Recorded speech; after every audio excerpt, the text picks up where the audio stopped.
Hey, what's good, BeBackGaming crew? It's BeBack with another deep dive review, and today we're forging into the dark fantasy world of Blades of Fire. This new action RPG from Mercury's team has been hyped for its Soulslike vibes and unique blacksmithing mechanics. But does it live up to the heat, or does it fizzle out? No sponsors here, just my honest take after 30 hours in-game. Stick around as we break down the gameplay, story, visuals, and whether this game is worth your time. Let's get into it. Hit that like button and subscribe if you're ready. Blades of Fire drops you into a gritty, Norse-inspired dark fantasy world where you play as a wandering blacksmith warrior seeking to forge the ultimate weapon. Think Dark Souls meets God of War, with a heavy focus on crafting. Right off the bat, the game grabs you with its moody atmosphere. Think misty forests, crumbling ruins, and some seriously intimidating bosses. The third-person camera sticks close to the action, which feels intense and weighty. My first impression, it's got style and ambition,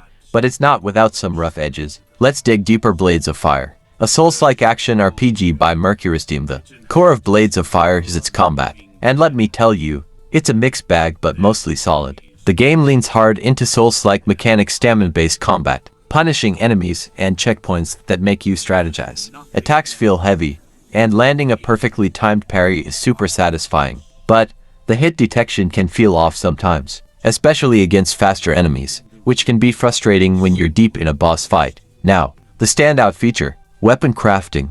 This is where Blades of Fire shines. As you defeat enemies, you unlock blueprints to craft their weapons, from fiery greatswords to poison-tipped daggers. It's not just cosmetic. You can customize stats like weight, damage, and elemental effects. I spent hours tinkering in the forge, and it's easily the game's biggest strength. It feels rewarding to craft a blade that perfectly suits your playstyle. However, the difficulty curve is inconsistent. Some bosses are epic but fair, while others feel like damage sponges or rely on cheap one-hit kills. The game wants you to get good, but it doesn't always give you the tools to do so smoothly. Also, the stamina system can feel overly restrictive early on, though upgrades help later.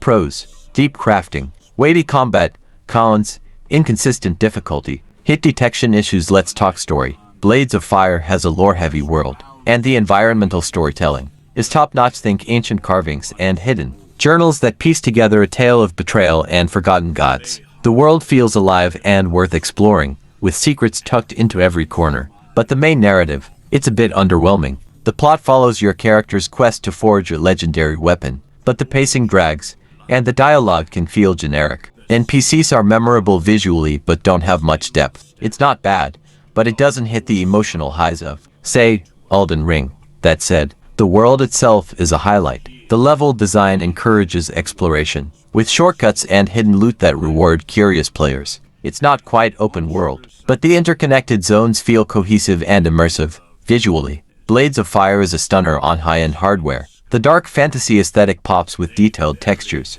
dynamic lighting, and some gorgeous particle effects during combat. Character models are solid, though animations can feel stiff in cutscenes. The sound design is a high point. Swords clash with a satisfying clang, and the haunting soundtrack sets the mood perfectly. Performance-wise, it's mostly smooth on PC and next-gen consoles, but I ran into occasional frame drops in crowded areas. There were also a couple of bugs, like enemies getting stuck in walls, though nothing game-breaking. Patches are already rolling out, so hopefully, Mercury's team keeps polishing. So, is Blades of Fire worth your time? It's a game with a lot of heart and some brilliant ideas, especially the weapon crafting and world design, but it's held back by an uneven difficulty curve, a lackluster story, and some technical hiccups. It doesn't quite reach the heights of the best Souls-likes, but it's a solid adventure for fans of the genre. I'd give it a 7.5/10. Not a must-play, but definitely worth checking out if you love crafting and dark fantasy vibes.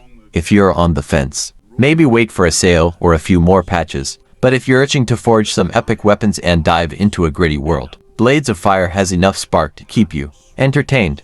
That's my take on Blades of Fire. What do you think? Did you love the crafting, or did the difficulty throw you off? Drop your thoughts in the comments, and let's get the discussion going. If you enjoyed this review, smash that like button, subscribe to BeBackGaming, and hit the bell so you don't miss our next video. We've got more reviews, tips, and gaming goodness coming your way. Until next time, keep gaming and stay awesome.